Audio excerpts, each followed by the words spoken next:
بسم اللہ الرحمن الرحیم۔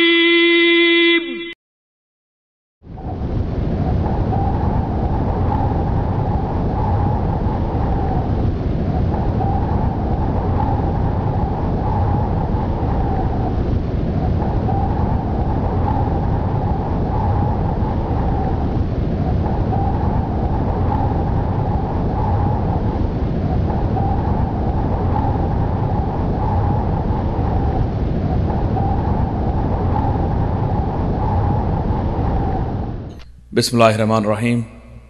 محترم ناظرین حضرات، السلام علیکم ورحمۃ اللہ وبرکاتہ۔ آپ کی اصلاح اور دینی معلومات کے اضافے کے لیے مکتب توحید الجالیات الغات سعودی عرب پیش کرتے ہیں۔ اعوذ باللہ من الشیطان الرجیم۔ میں اللہ کی پناہ میں آتا ہوں شیطان مردود سے۔ لقد جاءكم رسول من أنفسكم عزيز عليه ما عنتم حريص عليكم بالمؤمنين رؤوف رحيم فإن تولوا فقل حسبي الله لا إله إلا هو عليه توكلت وهو رب العرش العظيم۔ تمہارے پاس ایک ایسے پیغمبر تشریف لائے ہیں جو تمہاری جنس سے ہیں، جن کو تمہاری مضرت کی بات نہایت گراں گزرتی ہے، جو تمہاری منفعت کے بڑے خواہش مند رہتے ہیں، ایمانداروں کے ساتھ بڑے ہی شفیق اور مہربان ہیں۔ پھر اگر وہ روگردانی کریں تو آپ کہہ دیجئے کہ میرے لیے اللہ کافی ہے، اس کے سوا کوئی معبود نہیں، میں نے اسی پر بھروسہ کیا اور وہ بڑے عرش کا مالک ہے۔ اور آخری بات یہ ہے کہ اللہ کے رسول صلی اللہ علیہ وسلم سے محبت کی علامت یہ ہے کہ جن لوگوں سے اور جن چیزوں سے اللہ کے رسول صلی اللہ علیہ وسلم کا محبت تھی، ان لوگوں سے اور ان چیزوں سے بھی محبت کی جائے۔ اللہ کے رسول صلی اللہ علیہ وسلم کو صحابہ کرام سے محبت تھی کہ محبت نہیں تھی نا؟ تو آپ سے محبت کی جائے، یہ نہیں کہ صحابہ کرام کو گالیاں دی جائے، یہ اللہ کے رسول سے محبت نہیں ہے۔ تو یہ وہ لوگ صحابہ کرام کو گالی دیتے ہیں، وہ سب سے پہلے گستاخ رسول ہیں، سب سے پہلے مجرم ہیں، ان کی اصلاح ہونی چاہیے۔ اگر دوسری غیر قومیں جنہوں نے آپ کلمہ نہیں پڑھا ہے تو یہ کوئی تعجب کی بات نہیں ہے۔ تو اسی طریقے سے جو چیزیں، جو عمل اللہ کے رسول کو محبوب تھے، جو طریقہ اللہ کے رسول محبوب تھا، وہ طریقہ ہمیں بھی محبوب ہونا چاہیے، تب تو ہم اللہ کے رسول محبت کرتے ہیں، ورنہ نہیں۔ اللہ کے رسول صلی اللہ علیہ وسلم کا تیسرا حق ہمارے اور آپ کے اوپر جو ہے وہ یہ ہے کہ آپ صلی اللہ علیہ وسلم کی تعظیم اور توقیر کی جائے، آپ کی تعظیم اور توقیر کی جائے۔ اور یہی نہیں بلکہ تمام انبیاء کا حق ہمارے اور آپ کے اوپر یہ ہے کہ ہم ان کا احترام کریں، ہم ان کا احترام کریں۔ اللہ تبارک و تعالیٰ قرآن مجید میں ارشاد فرماتا ہے اِنَّا أَرْسَلْنَاكَ شَاهِدًا وَمُبَشِّرًا وَنَذِيرًا لِتُؤْمِنُوا بِاللَّهِ وَرَسُولِهِ وَتُعَزِّرُوهُ وَتُوَقِّرُوهُ وَتُسَبِّحُوهُ بُكْرَةً وَأَصِيلًا۔ اے محمد اللہم صلی اللہ علیہ وسلم، ہم نے آپ کو دنیا والوں کے لیے خوشخبری دینے والا اور ڈرانے والا بنا کر کے بھیجا ہے۔ جو آپ کی باتوں کو مانتا ہے آپ اسے خوشخبری سنا دیجئے، جو آپ کی باتوں کو نہیں مانتا آپ اسے جہنم کی آگ سے ڈرا دیجئے۔ اے لوگوں، کیوں؟ لِتُؤْمِنُوا بِاللَّهِ، تاکہ تم لوگ اللہ پر ایمان لے آؤ، اللہ کے رسول پر ایمان لے آؤ، اور اللہ کے رسول کی مدد کرو اور ان کی تعظیم کو بجا لاؤ، وَتُوَقِّرُوهُ، اور ان کی تعظیم کرو، ان کا احترام کرو۔ تو ساتھیوں، اللہ کے رسول صلی اللہ علیہ وسلم کا یہ حق بھی ہمارے اور آپ کے اوپر بڑا واجب ہے۔ وقت نہیں ورنہ میں تفصیل کے ساتھ بیان کرتا کہ اللہ کے رسول صلی اللہ علیہ وسلم کی تعظیم کیا ہے۔ اللہ کے رسول صلی اللہ علیہ وسلم کی تعظیم کے اندر تو اللہ تعالیٰ نے یہ چیز بھی رکھی ہے کہ یا محمد کہہ کر کے نہیں پکارنا چاہیے۔ ان بدبخت، بے دین، بدعتی، قبر پرست، مشرک شاعروں کی طریقے سے نہیں جو یہ کہتے ہیں کہ یا محمد بلانا ہوگا، نعوذ باللہ من ذالک۔ محمد تمہارے بیٹے ہیں جنہیں حکم دے رہے ہو کہ ہاں بلانا ہوگا، تم ان پر حکم لگا رہے ہو۔ اللہ تعالیٰ نے قرآن مجید کے اندر بھی یا محمد کہہ کر کے نہیں پکارا.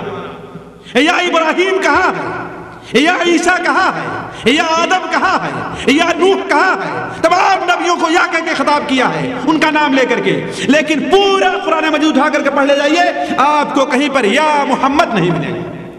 جو ملے گا کیا ملے گا؟ یا ایھا النبی, یا ایھا الرسول, یہ الفاظ ملیں گے کہ نہیں ملیں گے؟ لیکن یا محمد کہیں پر ملے گا نہیں. اور بدبخت تو, تیرا منہ کہ تو یا محمد کہہ کر کے پکار رہا ہے. نعوذ باللہ من ذلک. اللہ کے رسول صلی اللہ علیہ وسلم تو یہ ہے کہ کچھ بدو, بادیہ, صحرا نشین, بے ادب, دنیا کی تہذیب سے عاری لوگ آ کر کے جب دوپہر کے وقت یا محمد کا نعرہ لگاتے ہیں تو اللہ تعالیٰ کیا فرماتا ہے؟ ان الذین ینادونک من وراء الحجرات اکثرهم لا یعقلون. جو لوگ پردے کے پیچھے سے آپ کو یا محمد کہہ کر کے پکار رہے ہیں انہیں عقل نہیں ہے, وہ بے عقل بے وقوف ہے. اللہ تعالیٰ فرماتا ہے لا تجعلوا دعاء الرسول كدعاء بعضکم بعضا. اللہ کے رسول صلی اللہ علیہ وسلم کو اس طریقے سے نہ پکارو جس طریقے سے تم ایک دوسرے کو آپس میں پکارتے ہو. تو اللہ کے رسول کی تعظیم کے اندر یہ بھی داخلہ ہے.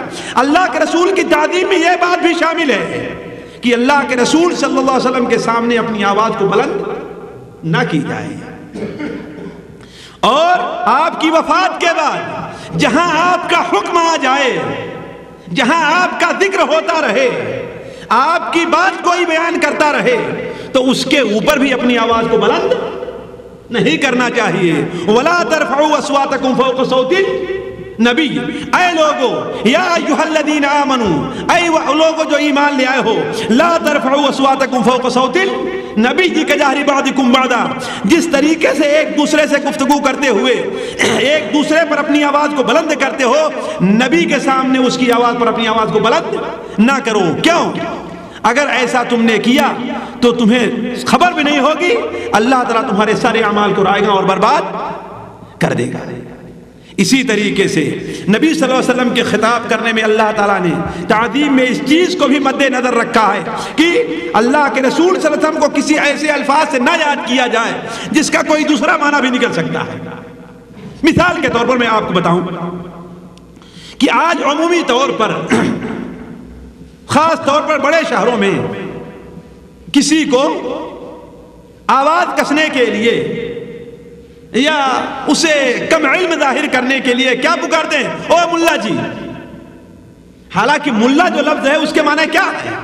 عالم, مولا. مولا کا بدلا ہوا لفظ ہے فارسی کے اندر, مولا کا بدلا ہوا لفظ ہے. لیکن ایک معنی میں یہ بھی استعمال ہوتا ہے کہ کسی کو اگر کم علم ظاہر کرنا ہو تو اسے کیا کہتے ہیں؟ ملا جی.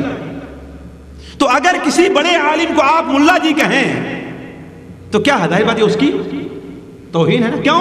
اس لیے کہ اس کا ایک معنی اور نکلتا ہے, یعنی کیا ہے؟ کم علم. صرف ظاہر میں اپنی شکل کو دیندار یا صاحب علم بنایا ہے لیکن اس کے پاس علم نہیں. اسی طریقے سے اگر کوئی ایسا لفظ ہے جس کا ایک ایسا معنی نکلتا ہے جو اللہ کے رسول کی شان کے خلاف ہے تو وہ لفظ بھی رسول کے بارے میں استعمال نہیں کرنا چاہیے. اس کی دلیل کیا ہے؟ قاری صاحب بتا سکتے ہیں اس کی دلیل کیا ہے؟ سورہ بقرہ کے اندر ہے, سورہ بقرہ میں اس کی دلیل موجود ہے. ہاں, یا ایھا الذین آمنوا لا تقولوا راعنا وقولوا انظرنا واسمعوا. اس لیے کہ راعنا کے معنی کیا ہوتا ہے؟ ذرا ہماری رعایت کیجیے. ہماری تھوڑی سی ہوتا یہ تھا کہ جب اللہ صحابہ کرام اللہ کے رسول صلی اللہ علیہ وسلم سے کوئی بات پوچھتے تھے اور سمجھ میں نہیں آتی تھی تو ہمارے یہاں کیا ہے, ایک سوال ہوتا ہے, کہتے ہیں ذرا تھوڑی سی دوبارہ یہ بات کہہ دیں گے, ہے نا, ذرا میرے اوپر مہربانی کر کے مجھے سمجھا دیجیے بات, ایسا کہتے ہیں نا. تو یہی مفہوم راعنا کا صحابہ کرام لیا کرتے تھے کہ اے اللہ کے رسول صلی اللہ علیہ وسلم تھوڑی سی ہماری رعایت کرتے ہوئے اس بات کو دوبارہ بیان کر دیجیے.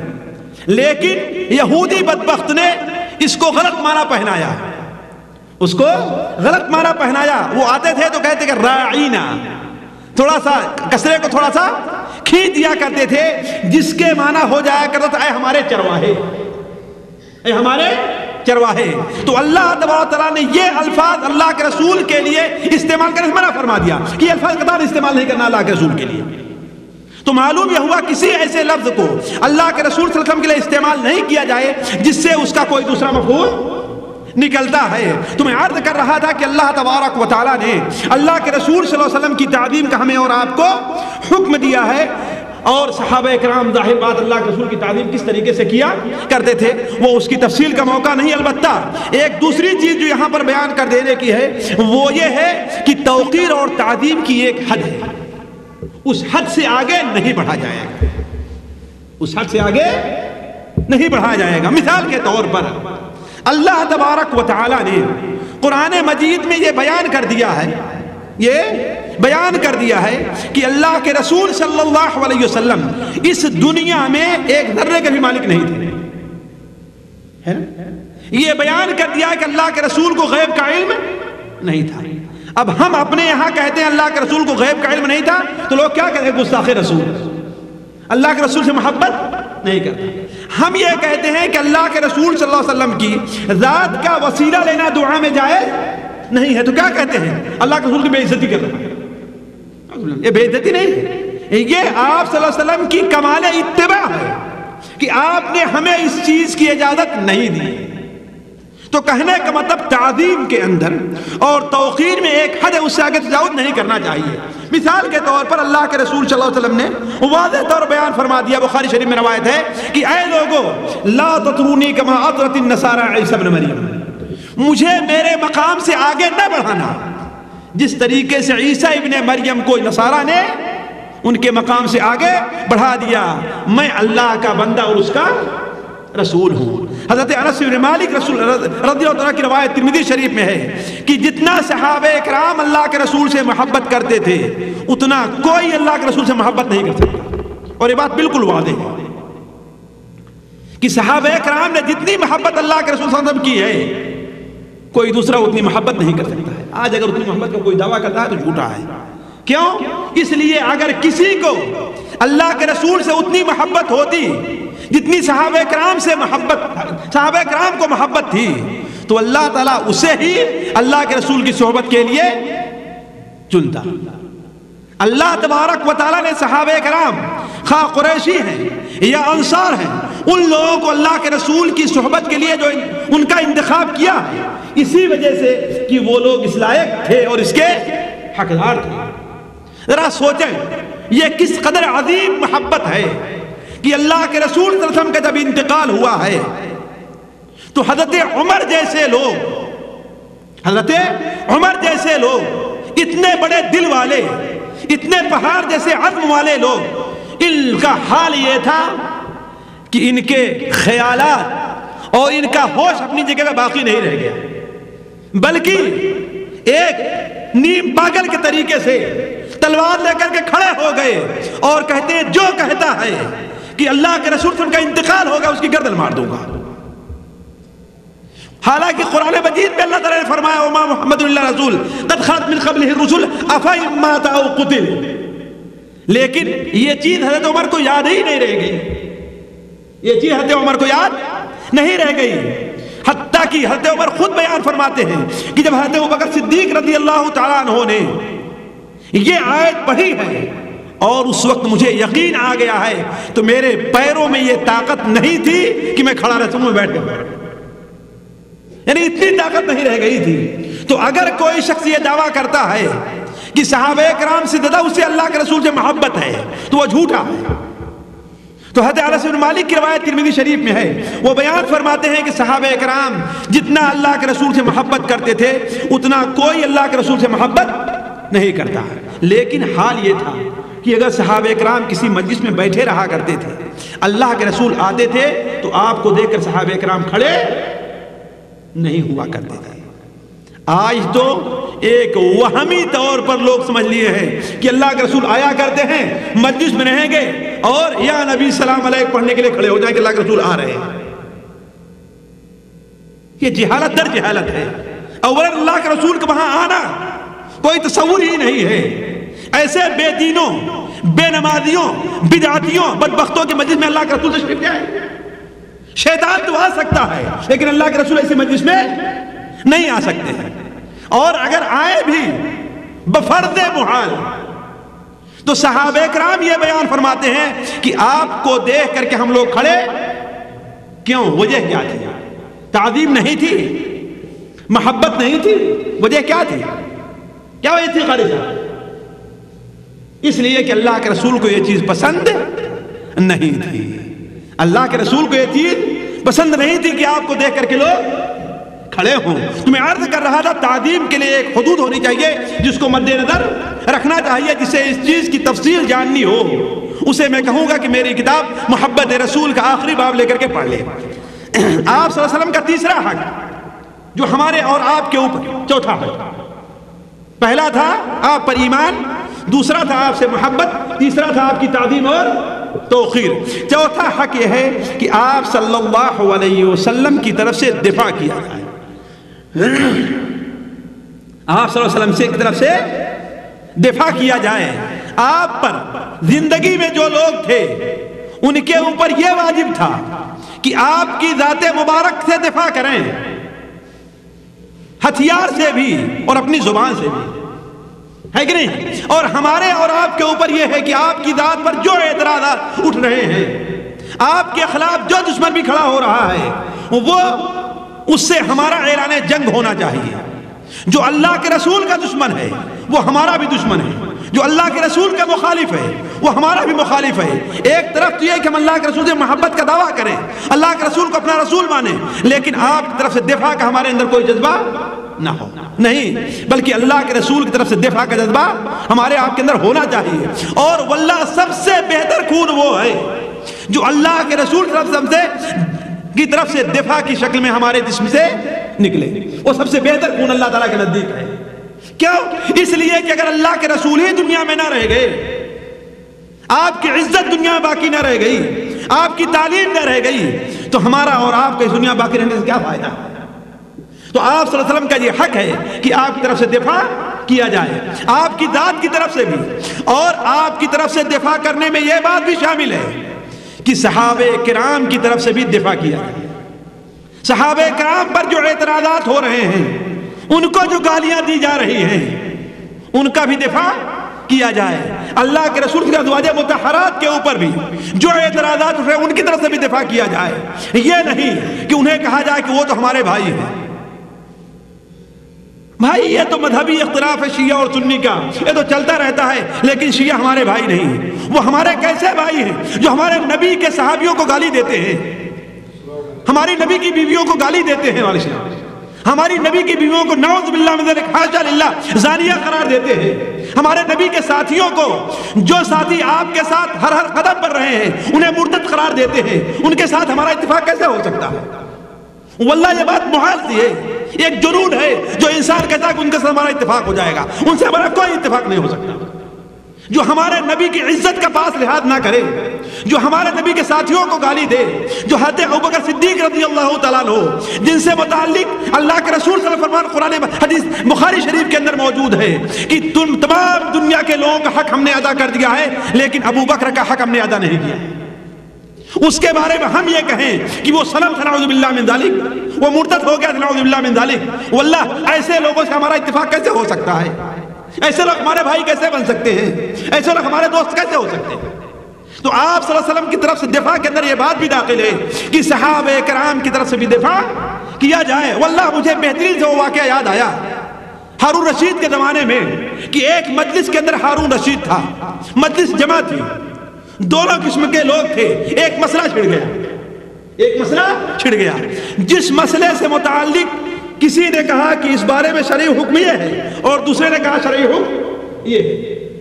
ہارون رشید کے مخالف جو لوگ تھے ان میں سے ایک نے کہا کہ حضرت ابو ہریرہ رضی اللہ تعالیٰ عنہ، حضرت ابو ہریرہ رضی اللہ تعالیٰ عنہ روایت کرتے ہیں کہ اللہ کے رسول صلی اللہ علیہ وسلم نے یہ اور یہ فرمایا. تو ہارون رشید کے موافق جو لوگ تھے انہوں نے کہا ابو ہریرہ کی بات کا اعتبار نہیں ہے، اللہ کے رسول صلی اللہ علیہ وسلم سے بات نقل کرنے میں وہ سچے نہیں ہیں. ظاہر بات اللہ کے رسول کے صحابی کے اوپر ایک الزام تھا، گویا حضرت ابو ہریرہ آپ طرف سے غلط بات نقل کریں گے نعوذ باللہ من ذالک. ایک عالم وہاں پر موجود تھے جن کا نام شاید ابن حبیب تھا، وہ کھڑے ہوئے، حبیب تھا ان کا نام، وہ کھڑے ہوئے اور سختی کے ساتھ رد کیا. غصے میں آ گئے, کہا نہیں تم جھوٹ کہتے ہو. حضرت ابو ہریرہ جو بات نقل کی وہ سچ نقل کی ہے. یہ کہنا تھا کہ ہارون رشید کا تیور بدل گیا. کیوں؟ اس لیے کہ اصل میں یہ تردید اس پر نہیں تھی, ہارون رشید کی تھی. جب تیور بدلا تو حبیب قاضی وہاں سے اٹھے اور اپنے گھر چلے آئے. مجلس برخاست ہوئی لیکن حاکم کا غصہ ٹھنڈا نہیں ہوا. حافظ صاحب تہذیب الکلام نے اس قصے کو اپنی کتاب میں نقل کیا, تہذیب الکلام کے اندر, حافظ مصری رحمہ اللہ. چنانچہ وہ اپنے گھر میں آئے اور بڑے فکر مند تھے کہ بادشاہ ہم سے ناراض ہو گیا ہے, بادشاہ ہم سے ناراض ہو گیا. چنانچہ وہ اپنے گھر آتے ہیں تو تھوڑی دیر میں کیا ہے, دیکھتے ہیں کہ بادشاہ کا قاصد بلانے آ رہا ہے اور کہتا ہے کہ خوشخبری تو نہیں ہے, البتہ بادشاہ آپ کو بلا رہا ہے. چنانچہ ان قاضی نے روایات کے مطابق 2 رکعت نماز پڑھی اور اللہ تعالیٰ سے دعا کی کہ اے اللہ تعالیٰ ہم نے تیرے نبی کے ایک ساتھی کی طرف سے دفاع کیا ہے, اس لیے کہ اگر ساتھی آپ کے غلط ہو گئے تو گویا اللہ کے رسول صلی اللہ علیہ وسلم کی شخصیت پر بھی آنچ آتی ہے. لہذا اے اللہ تعالیٰ اگر ہم نے تیری نبی کی طرف دفاع کیا ہے تو میری مدد کر. چنانچہ ہارون رشید کے سامنے حاضر ہوئے تو ہارون رشید کے ہاتھ میں تلوار تھی اور غصے کے اندر اس قدر تھا کہ اپنی تلوار سے زمین کو کورید رہا تھا. جا کر کے حبیب اس کے سامنے کھڑے ہوئے اور کہا کہ بادشاہ سلامت حاضر ہو. ہارون رشید نے کہا کہ حبیب, جس قدر بے عزتی کے ساتھ, بے ادبی کے ساتھ تم نے ہماری تردید کی ہے, آج تک کسی نے ہماری تردید نہیں کی. انہوں نے کہا بادشاہ سلامت, اللہ آپ کی عمر دراز کرے, ہم نے آپ کی تردید نہیں کی, ہم نے اللہ کے دین کی طرف سے دفاع کیا ہے, اللہ کے رسول کے صحابی کی طرف سے دفاع کیا ہے, اس لیے کہ اگر اللہ کے رسول کا صحابی غلط ہو جائے گا تو سارے دین میں خدا حافظ ہے. ذرا سوچئے آپ کہ اگر اللہ کے رسول کے صحابی جو آپ کا فرمان نقل کرتے ہیں, جنہوں نے قرآن نقل کیا, حدیثیں نقل کی, نماز کا طریقہ, روزے کا طریقہ, حج کا طریقہ, زکوٰۃ کا طریقہ نقل کیا, اگر وہ لوگ غلط ہو جائیں تو دین کا کیا معاملہ رہ جائے گا.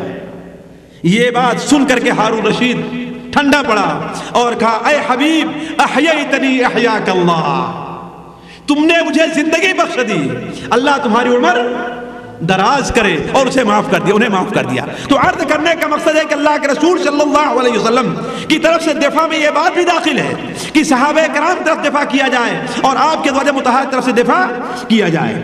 میں دیکھ رہا ہوں کہ وقت زیادہ ہو گیا, اس لیے میں اپنی آخری بات کہہ کر کے میں رخصت ہونا چاہتا ہوں کہ آپ صلی اللہ علیہ وسلم کا آخری حق جو مجھے بیان کرنا ہے وہ یہ ہے کہ آپ صلی اللہ علیہ وسلم پر کثرت سے درود و سلام بھیجا جائے. آپ صلی اللہ علیہ وسلم پر درود و سلام بھیجا جائے. اللہ تبارک و تعالیٰ ارشاد فرماتا ہے قرآن مجید میں, یا ان اللہ و ملائکتہ یصلون علی النبی یا ایھا الذین آمنوا صلوا علیہ وسلموا تسلیما. اللہ تبارک و تعالیٰ اور اللہ کے فرشتے رسول کے اوپر درود اور اللہ اپنی رحمتیں نازل کرتا ہے.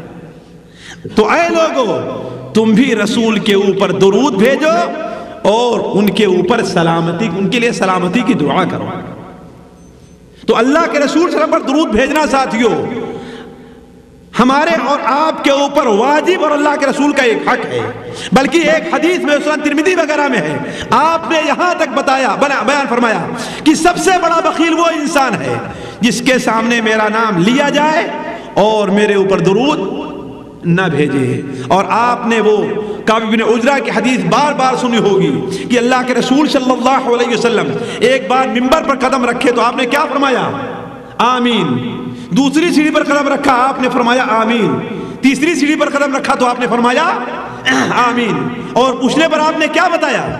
3 باتوں میں ایک بات یہ تھی کہ حضرت جبرائیل نے کہا کہ اے محمد اللہم صلی اللہ علیہ وسلم, اس شخص کے اوپر وہ شخص اللہ کی رحمت سے دور ہو جس کے سامنے آپ کا نام لیا جائے اور آپ پر درود نہ بھیجے. تو اللہ کے رسول صلی اللہ علیہ وسلم کے اوپر درود بھیجنا بڑا اہم اور آپ کے حقوق میں سے ہے. البتہ یہ ہے کہ ہمیں اور آپ کو یہ بات اچھی طریقے سے جان لینی چاہیے کہ درود بھیجنے کا وہی طریقہ اپنایا جائے گا جو اللہ کے رسول صلی اللہ علیہ وسلم سے ثابت ہے. کیوں؟ اس لیے کہ آپ کی اتباع اور اطاعت میں یہ چیز داخل ہے, آپ کے اوپر ایمان لانے میں وہ چیز داخل ہے. آپ نے جہاں اجتماعی طور پر درود بھیجا وہاں پر اجتماعی طور پر ہو، جہاں آپ نے آہستہ درود بھیجا وہاں آہستہ سے، اور جہاں آپ نے بلند آواز سے درود بھیجا وہاں پر بلند آواز سے درود بھیجا جائے گا، ہے کہ نہیں؟ یہ نہیں کہ اذان دینے کا وقت ہوا تو درود کے کلمات، درود کے الفاظ مسجدوں سے آنے شروع ہو، یہ بدعت کا طریقہ ہے، درود پڑھنے کا سنت کا طریقہ نہیں ہے۔ اختصار کے طور پر میں دو چار وہ جگہیں بتاتا ہوں جہاں پر درود بھیجنا اللہ کے رسول صلی اللہ علیہ وسلم سے ثابت اور مسنون ہے، صرف اس لیے کہ اگر ہم میں سے کسی سے کوتاہی ہو رہی ہے تو اس کا اہتمام کرے۔ کیوں؟ اس لیے کہ یہ بھی اللہ کے رسول کے حق میں داخل ہے۔ پہلی بات یہ ہے کہ آپ صلی اللہ علیہ وسلم کا جب بھی نام ہمارے اور آپ کے سامنے آئے تو آپ کے اوپر درود بھیجنا چاہیے، کم سے کم صلی اللہ علیہ وسلم کہہ لینا چاہیے، یا اللہم صلی علی محمد وبارک وسلم کہہ لینا چاہیے۔ دوسری جگہ نماز کے اندر سلام پھیرنے سے پہلے اور تشہد کے بعد، نماز تشہد کے بعد اور سلام سے پہلے، اور اس چیز کو ہمیشہ مد نظر رکھنا چاہیے کہ آپ نے تشہد پڑھا، اللہ کے رسول صلی اللہ علیہ وسلم پر درود بھیجا، اس کے بعد کا جو وقت ہے آپ کی دعا کی قبولیت کا وقت ہے، دعا کی قبولیت کا وقت ہے، اس وقت کثرت سے دعا کرنی چاہیے۔ ہمارے ہاں لوگ یہ سمجھتے ہیں کہ جب سلام پھیر دو تب ہاتھ اٹھا کر کے دعا مانگنا کیا ہے؟ سنت ہے، جبکہ سنت کا طریقہ نہیں ہے۔ سنت یہ ہے کہ سلام پھیرنے سے پہلے آپ دعا کیجیے، سنت یہ ہے کہ سلام پھیرنے سے پہلے آپ دعا کیجئے، وہ دعائیں جو اللہ کے رسول سے ثابت ہیں وہ بھی کیجئے، اور جو اللہ کے رسول سے دعائیں وارد ہیں وہ بھی آپ وہاں پر دعا مانگیے۔ اس سلسلے میں متعدد حدیثیں آئی ہوئی ہیں، سنن ترمذی کے اندر، سنن ابو داؤد میں حضرت فضالہ وغیرہ سے ایک روایت ہے کہ اللہ کے رسول صلی اللہ علیہ وسلم ایک بار بیٹھے ہوئے تھے تو ایک شخص آیا نماز پڑھنے کے لیے، جلدی سے اس نے نماز پڑھی اور تشہد پڑھا، درود پڑھا اور دعا نہیں کی۔ آپ نے ثابت کہا جاؤ جاؤ اس سے کہو کہ دعا مانگو، اب دعا کی قبولیت کا وقت ہے، دعا مانگو تمہاری دعا قبول کی جائے گی۔ تو اس طرح کے متعدد حدیثیں ہیں کہ اس وقت کی دعا قبول کی جاتی ہے تو سلام پھیرنے سے پہلے اور تشہد کے بعد آپ صلی اللہ علیہ وسلم پر درود و سلام بھیجنا چاہیے۔ تیسری جگہ یہ ہے کہ انسان جب دعا کرے، دعا کے لیے ہاتھ اٹھائے، تو دعا کرنے سے قبل اور دعا کرنے کے بعد ختم کرنے پر بھی آپ صلی اللہ علیہ وسلم کے لیے سے دعا کے اوپر درود بھیجنا چاہیے، اس لیے کہ دعا کی قبولیت میں کا جو چیزیں سبب بنتی ہیں ان میں سے ایک سبب یہ بھی ہے کہ اللہ کے رسول صلی اللہ علیہ وسلم سے کے اوپر درود بھیجا جائے۔ بلکہ ایک حدیث میں تو آپ نے یہاں تک بیان فرما دیا ہے، معاذ بن جبل اور علی بن ابی طالب کی روایت ہے، اللہ کے رسول نے ارشاد فرمایا کہ ہر دعا آسمان اور زمین درمیان معلق رہتی ہے، اس وقت تک قبول نہیں کی جاتی جب تک اللہ کے رسول پر درود بھیج نہ لیا جائے۔ اللہم صلی علی محمد وعلی آل محمد کما صلیت علی ابراہیم وعلی آل ابراہیم انک حمید مجید، اللہم بارک علی محمد وعلی آل محمد کما بارکت علی ابراہیم وعلی آل ابراہیم انک حمید مجید۔ اسی طریقے سے ایک درود کا بہترین وقت اور بھی ہے، اسے عام طور پر لوگ چھوڑ دیتے ہیں، وہ کون سا وقت ہے؟ اذان کے بعد، اذان کے بعد کا۔ اللہ کے رسول صلی اللہ علیہ وسلم کا فرمان صحیح مسلم شریف میں عبداللہ بن عمر سے ہے کہ جب مؤذن کی آواز تم سنو تو جس طریقے سے مؤذن کہہ رہا ویسے تم بھی کہو۔ ساتھیوں یہ ایسی سنت جو عمومی طور پر چھوٹی ہوئی ہے، بیٹھے رہتے ہیں، گپ کرتے رہتے ہیں، دکانوں میں ہیں، مشغول ہیں، حتیٰ کہ بہت سے لوگوں کو ہم نے یہ دیکھا ہے کہ دکان بند کر کے باہر آ رہے ہیں، اذان ہو رہی ہے، اذان کا جواب نہیں دیں گے، اپنے ساتھی کے ساتھ بات کے اندر مشغول ہیں، اپنے ساتھی سے۔ یہ اذان کی تعظیم کے خلاف ہے، اللہ کے تبارک تعالیٰ کا ایک شعیرہ ہے، اسلام کا شعیرہ اذان ہے، اس کی تعظیم کے خلاف ہے۔ اللہ کے رسول صلی اللہ علیہ وسلم کا فرمان ہے کہ جب مؤذن اذان دے تو تم بھی ویسے ہی کہو جیسے وہ کہہ رہا ہے، ثم صلوا علی، پھر میرے اوپر درود بھیجو، اس لیے کہ جو انسان میرے اوپر ایک بار درود بھیجتا ہے اللہ تبارک و تعالیٰ اس کے اوپر 10 رحمتیں نازل فرماتا ہے۔ پھر میرے لیے وسیلے کی دعا کرو، اللہم رب هذه الدعوة التامة والصلاة القائمة آت محمدا الوسیلة والفضیلہ، اس لیے کہ جو میرے لیے وسیلے کی دعا کرے گا اس کے لیے میری شفاعت ثابت ہو گئی، قیامت کے دن میں اس کے لیے شفاعت کروں گا۔ تو یہ جگہ عمومی طور پر لوگوں سے چھوٹی ہوئی ہے۔ اسی طریقے سے مسجد سے نکلتے اور مسجد سے داخل ہونے وقت میں ذرا عمومی طور پر توجہ انہی اعمال طرف دلا رہا ہوں کہ ہر انسان آسانی سے اس پر عمل کر سکتا ہے لیکن اس سے غافل ہے۔ مسجد میں داخل ہونے لگے اور مسجد سے نکلنے لگے تو بسم اللہ والصلاة والسلام علی رسول اللہ، بسم اللہ والصلاة والسلام علی رسول اللہ، اللہم افتح لی ابواب رحمت، ہے کہ نہیں؟ اللہم افتح لی ابواب رحمت۔ لوگ عمومی طور پر توجہ نہیں دیتے ہیں، مسجد کے اندر پہلے دایاں پیر رکھ رہے ہیں کہ بایاں رکھ رہے ہیں، کوئی پرواہ نہیں ہے۔ مسجد سے نکل رہے ہیں، دایاں پیر آگے کر رہے ہیں، بایاں کوئی پرواہ نہیں ہے۔ مسجد میں داخل ہو رہے ہیں، ساتھی داخل ہو رہا اسی کے ساتھ ساتھ اس کے ساتھ بات کے اندر مشغول ہے لیکن دعا کی پرواہ نہیں ہے۔ نکل رہے ہیں، گپ سڑاکہ کر رہے ہیں لیکن دعا کی پرواہ نہیں ہے۔ نہیں ساتھیو، مسجد کے آداب کے خلاف ہے، اور ہم کتنی بڑی رحمت سے اللہ تعالیٰ کی محروم ہیں کہ اگر ہم مسجد میں داخل ہوتے ہوئے یہ دعا پڑھ لیے اور اللہ نے ہمارے لیے رحمت کے دروازے کھول دیے تو اس سے بہتر اور چیز کیا ہوگی؟ تو مسجد میں داخل ہو تو پہلے دایاں پیر آگے بڑھائیں اور کہیں بسم اللہ والصلاة والسلام علی رسول اللہ، اللہم افتح لی ابواب رحمتک، اور جب نکلنے لگے تو بسم اللہ والصلاة والسلام علی رسول اللہ، اللہم انی اسألک من فضلک۔ اسی طریقے سے ایک اور جگہ ہے دعا کی جو عمومی طور پر لوگ غافل رہتے ہیں، جیسے آج کی رات ہے یعنی جمعہ کی رات اور جمعہ کا دن، اور بہت سی جگہیں ہیں، اس سے معلومات حاصل کرنی چاہیے۔ کہیں موقع ملا تو درود شریف متعلق تفصیل سے میں آپ کے سامنے بات رکھوں گا، لیکن اختصار کے طور پر آپ کے سامنے یہ وہ باتیں جو ہمارے اور آپ کے عمل کے لیے ہیں۔ جمعہ کا دن ہے اور جمعہ کی رات ہے، کثرت سے دعا پڑھی جائے، درود شریف پڑھا جائے۔ اللہ کے رسول صلی اللہ علیہ وسلم کا فرمان ہے، سنن ابو داؤد و ترمذی وغیرہ میں ہے، وہ کی روایت ہے کہ ان من افضل ایامکم یوم الجمعہ، تمہارا سب سے بہتر دن کون سا دن ہے؟ جمعہ کا دن ہے۔ اسی دن اللہ نے حضرت آدم علیہ السلام کو پیدا کیا، اس دن حضرت آدم کی روح قبض ہوئی، اسی دن سور پھونکا جائے گا، اسی دن لوگ بے ہوش ہوں گے، اس لیے اس دن تم لوگ کثرت سے میرے اوپر درود بھیجو، اس لیے کہ تمہارا درود ہمارے اوپر پیش کیا جاتا ہے۔ آپ درود یہاں سے بھیج رہے ہیں اور فرشتہ آپ کا مدینہ منورہ لے کر کے اللہ کے رسول پر پیش کر رہا ہے کہ آپ کا فلاں بندہ، آپ کا اللہ کے رسول آپ کو درود بھیج رہا ہے۔ یہ کتنی بڑی ہماری اور آپ کی خوش نصیبی ہے کہ ہم اور آپ یہاں رہیں اور ہمارا اور آپ کا نام کہاں پر ہو؟ اللہ کے رسول صلی اللہ علیہ وسلم سامنے ذکر ہو۔ ذکر میرا مجھ سے بہتر ہے کہ اس محفل میں ہے کہ نہیں؟ تو عرض کرنے والا اس کثرت سے پڑھا جائے تو آپ نے فرمایا کہ تم لوگ کثرت سے درود بھیجو، اس لیے کہ تمہارا درود ہمارے اوپر پیش کیا جاتا ہے۔ اللہ کے رسول فرمایا کہ اے اللہ کے رسول، اس وقت آپ سڑ گل گئے رہے ہوں گے، آپ کا درود ہمارے اوپر کیسے پیش کیا جائے گا؟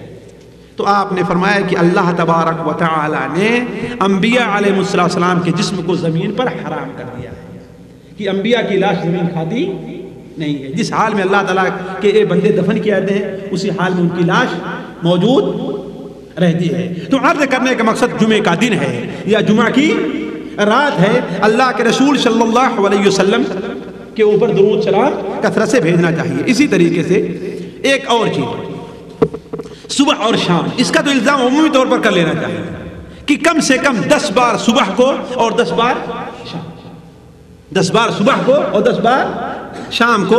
طبرانی میں ہے ابو دردہ کی روایت ہے کہ اللہ کے رسول صلی اللہ علیہ وسلم نے ارشاد فرمایا کہ جو شخص صبح کو 10 بار اور شام کو 10 بار میرے اوپر درود بھیجے گا، قیامت کے دن اسے میری شفاعت ملے گی، قیامت اسے میری شفاعت ملے گی۔ اور ساتھیو آخری بات یہ ہے کہ کسی بھی مجلس میں بیٹھے تب، کوئی بھی مجلس ہے، یہاں بیٹھے ہیں، اپنے کمرے میں بیٹھے ہیں، ساتھی کے پاس بیٹھے ہیں، بیٹھے ہم گپ سلاکہ کرتے رہے، یہ کرتے رہے، وہ کرتے رہے، تو اس میں ہونا یہ چاہیے کہ اللہ کے رسول صلی اللہ علیہ وسلم پر درود ضرور بھیجا جائے۔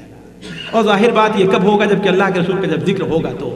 اور اگر وہاں پر کھیل کا ذکر ہو رہا ہے، فلموں کا ذکر ہو رہا ہے، گویوں اور ناچنے والوں کا ذکر ہو رہا ہے کہ نہیں، اپنی تجارت کا ذکر ہو رہا ہے، بکواس ہو رہی ہے، گالی گلوچ ہم بک رہے ہیں، تو اس مجلس کے اندر اللہ کے رسول کا ذکر کیسے ہو سکتا ہے؟ تو ہم کسی بھی مجلس کے اندر بیٹھیں تو وہ مجلس اللہ کے رسول کے ذکر سے خالی نہیں ہونا چاہیے۔ جو بھی مجلس ایسی ہم منعقد کرتے ہیں جس میں اللہ کے رسول صلی اللہ علیہ وسلم کا ذکر نہ ہو، آپ کے اوپر درود نہ بھیجا جائے، تو وہ مجلس ہمارے اور آپ کے لیے قیامت میں حسرت اور افسوس کا سبب بنے گی، حسرت اور افسوس کا سبب بنے گی۔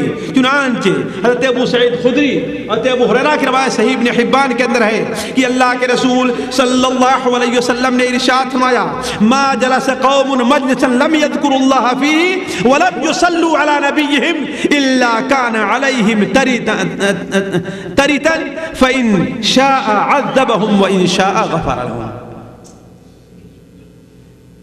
جو لوگ بھی کسی مجلس کے اندر بیٹھتے ہیں اس میں نہ اللہ کا ذکر کریں اور نہ ہی اللہ کے رسول کے اوپر درود بھیجیں تو وہ مجلس قیامت کے دن ان کے لیے ہلاکت یا افسوس کا سبب بنے گی۔ اللہ تعالیٰ چاہے تو ان کو معاف کر دے اور چاہے تو انہیں عذاب دے۔ اسی لیے ساتھیوں درود کے الفاظ تو ہمیں اور آپ کو آتے ہیں، البتہ مجلس سے اٹھنے کی دعا بھی ہمیں اور آپ کو یاد کر لینا چاہیے۔ کفارۃ المجلس، اللہ کے رسول حدیث سنن ابو داؤد وغیرہ میں ہے کہ کسی مجلس میں لوگ بیٹھیں اور اس مجلس میں ادھر ادھر کی بات ہو اور اٹھنے سے پہلے یہ دعا پڑھ لیتے ہیں تو اللہ تبارک و تعالیٰ اس مجلس کے اندر جو کچھ ادھر ادھر کی باتیں ان سے ہوئی ہیں اس کا کفارہ کر دیتا ہے۔ وہ دعا کیا ہے مجلس کا کفارہ؟ مجلس کا کفارہ کتنے بھائیوں کو یاد ہے؟ کوئی تو ہاتھ اٹھائے بھائی، آپ تو قاری صاحب آپ تو یاد ہی ہوگا اور ابھی آہستہ سے اٹھا رہے ہیں، پورا نہیں اٹھا رہے ہیں آپ جی نہیں ساتھیوں، یاد کر لینا چاہیے۔